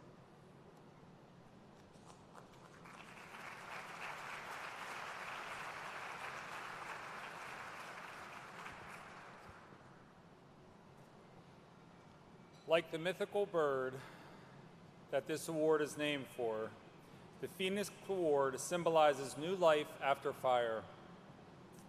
It is a reminder that even in catastrophic suffering, there is an opportunity to flourish. The burn team sees firsthand the suffering that burn survivors experience and the strength, courage, and resilience it takes to rebuild their lives. We have chosen for this award a burn survivor who's no stranger to adversity. Determined to never take anything for granted, he has fought hard to rebuild his life and his family. He has remained optimistic, motivated, hopeful, and engaged with others even when he felt broken. He and his family have been given back to not only the burn community, but to many others in need. He has become a volunteer with his local fire department. I remember it being a beautiful day, and I was spending most of my time working outside around the house. We had the windows open, it was just gorgeous. And, I remember we smelled propane. Let me just go inside and see. It was a faint smell, it wasn't anything strong from what I recall. I had no sense that there was a real danger. So I went inside the house and I went into the basement. I remember smelling an overwhelming smell of propane and feeling a little frightened by that. And it happened so fast. I remember looking up, hearing a noise like an ignition. And then I remember seeing a fireball on the opposite wall of the basement go from like left to right and just being very confused and then immediately sensing a ton of heat. And this happens in I'm guessing in milliseconds, but you feel like, okay, well, it'll subside, like sometimes when you get too close to an oven or a grill. And you just feel like, okay, well, it's hot, it'll go away. But it didn't, it got worse, and at one point I realized I was melting. So at that point, I obviously turned to run. And as fast as I could through the hallway, I remember, the funny thing is I don't recall hearing an explosion. And everybody outside said the explosion was so loud and they could feel it for miles. I never heard an explosion. I heard the initial ignition of a flame, like a grill. And I ran down the hall, and I remember behind me, in my peripheral vision, I saw a door explode.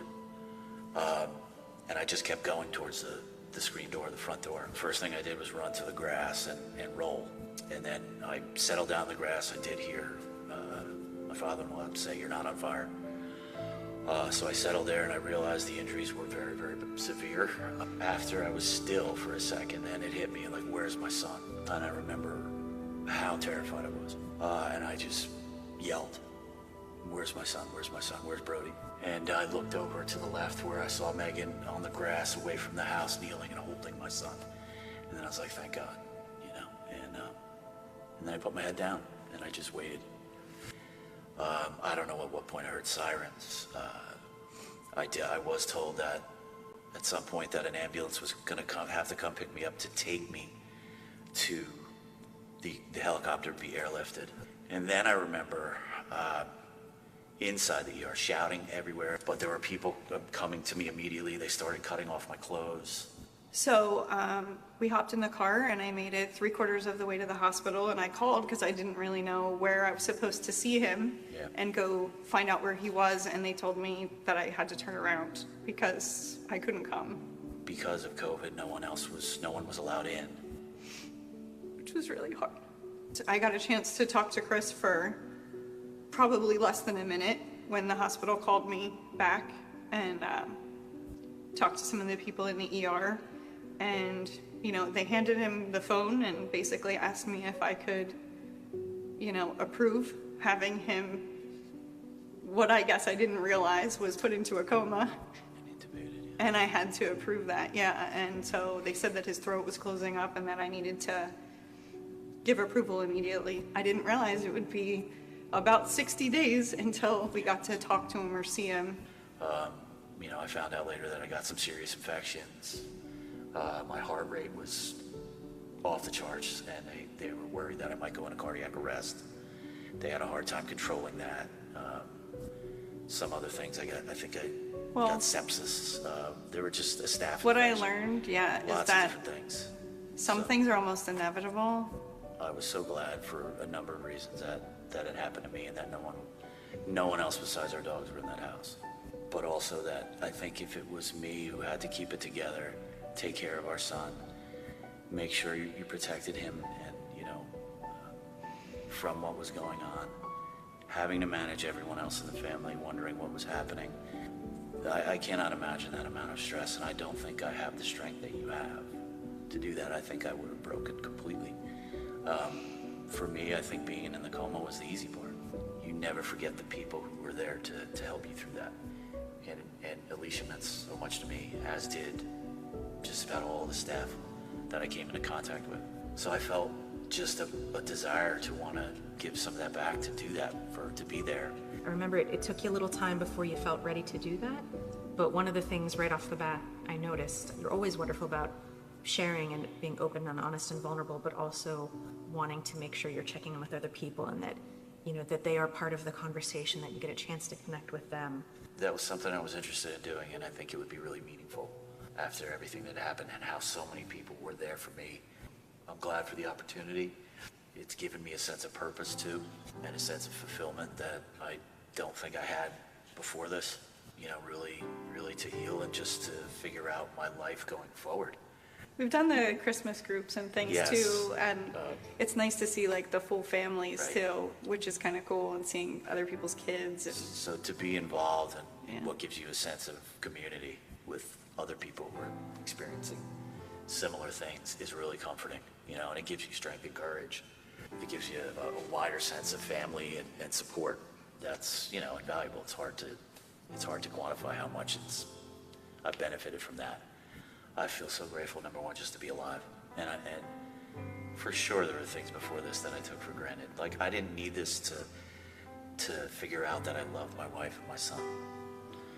But now I know how crucial just being in their presence every single day is. And I definitely took that for granted at times before. The most important thing is when I was in the hospital,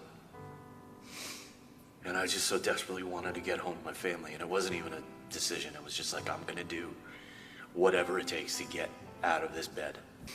So it wasn't even a decision. They asked me to do 10 reps of this, or this exercise. I was gonna do 20. I was gonna do whatever it took to get out of there and get home. And I realized that how incredibly lucky I am to have a purpose. I don't think I would have wanted to get up out of that bed if I didn't have a reason to. So that's why she and my son, they're the heroes. Alicia is the hero. They gave me a reason to want to get up and live. And it's amazing to me that somebody cared enough to give me these beautiful people in my life.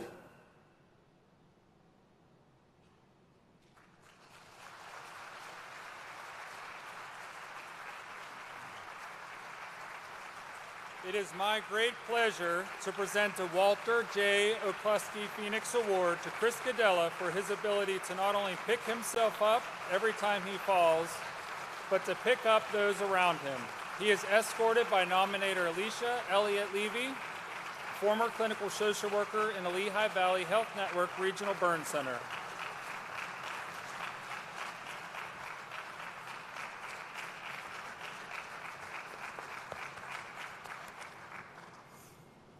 What a night, what a night. Goddamn Yankees. One day my Mets are going to make it, one day.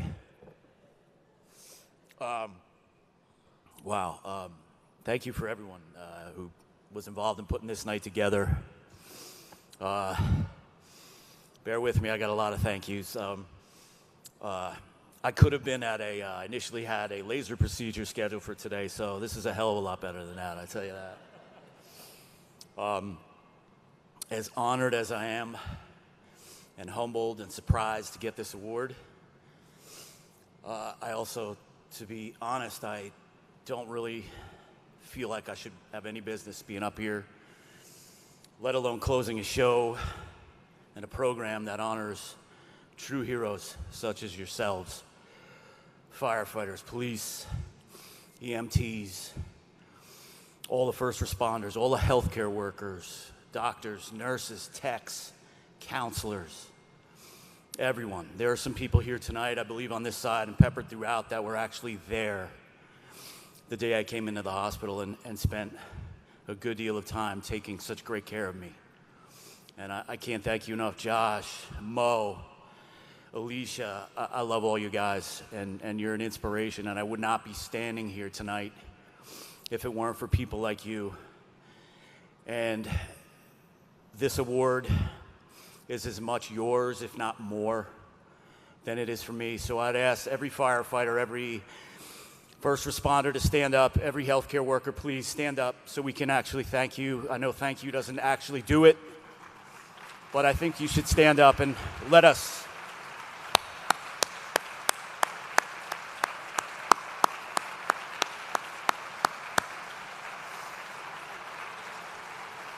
Can't thank you enough for giving me back my life and enabling me to be back with my amazing family. I have to thank, in addition, my friends and family who are all here and all suffered along with me and with us and encouraged me every step of the way.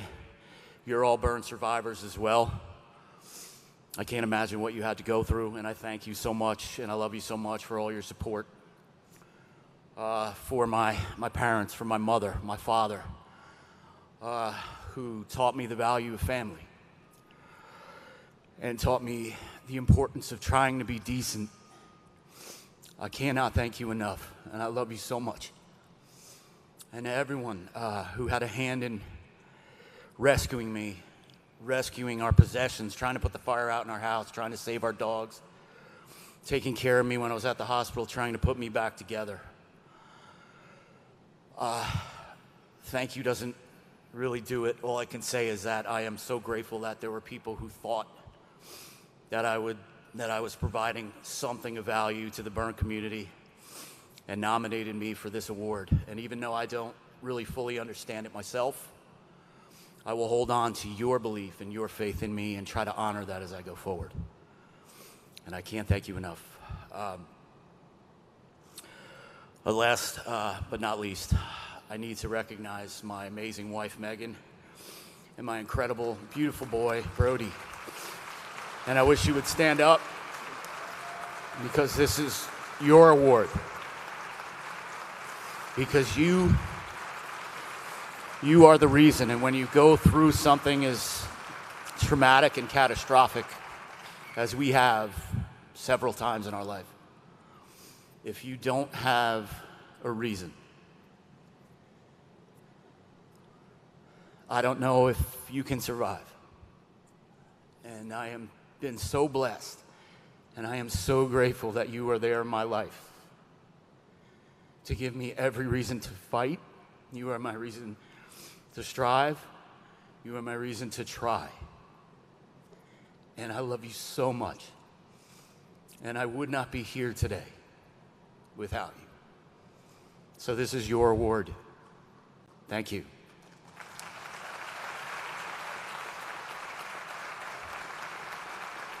And finally, to my son Rylan, wherever you are, I pray that you are in heaven. This is for you, and I hope Daddy made you proud. Thank you.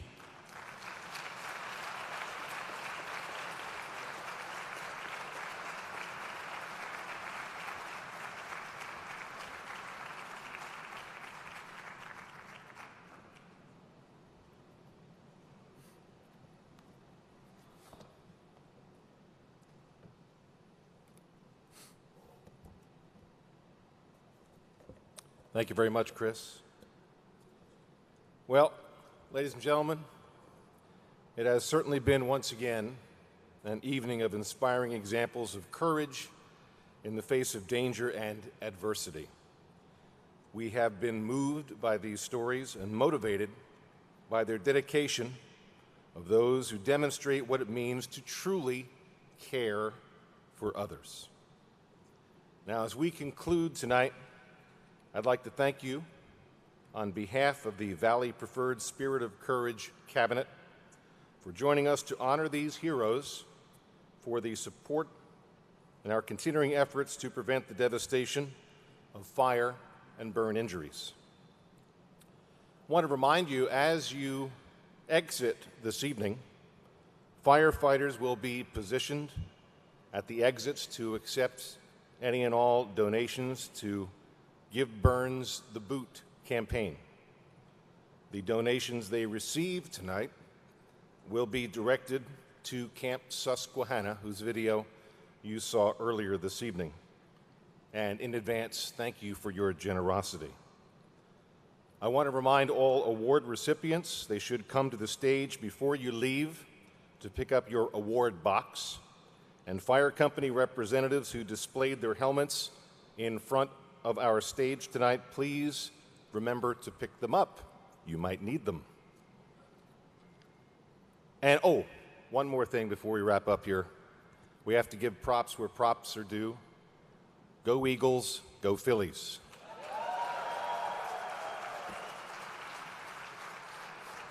The Yankees got a couple of mentions tonight, but that's all right. You know where I live.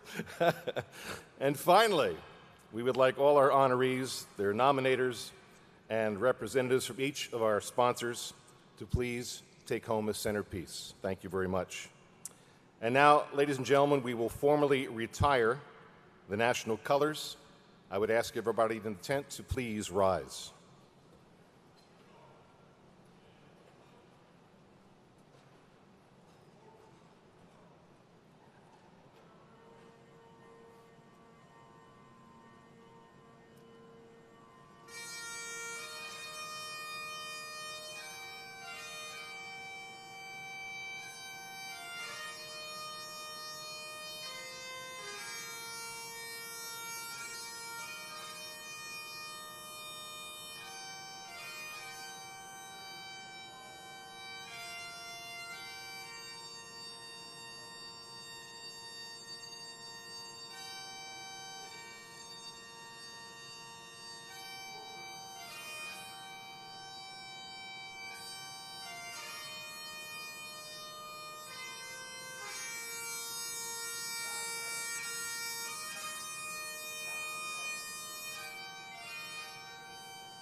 Ladies and gentlemen, would you please give a round of applause to the Eastern Pennsylvania EMS Council Honor Guard, Pipe Major James Ruth and Pipe Sergeant Greg Ross.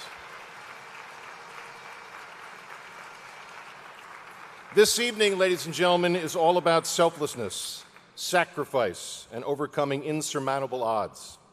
It's about heroes, the ones we celebrate tonight and the ones we all are capable of becoming. You heard two words tonight mentioned multiple times: teamwork and dedication. Make it work. Thank you, first responders, for responding to that call for help when your pager goes off. And remember, everybody goes home. Be safe out there. Thank you for coming, everybody. God bless, and good night.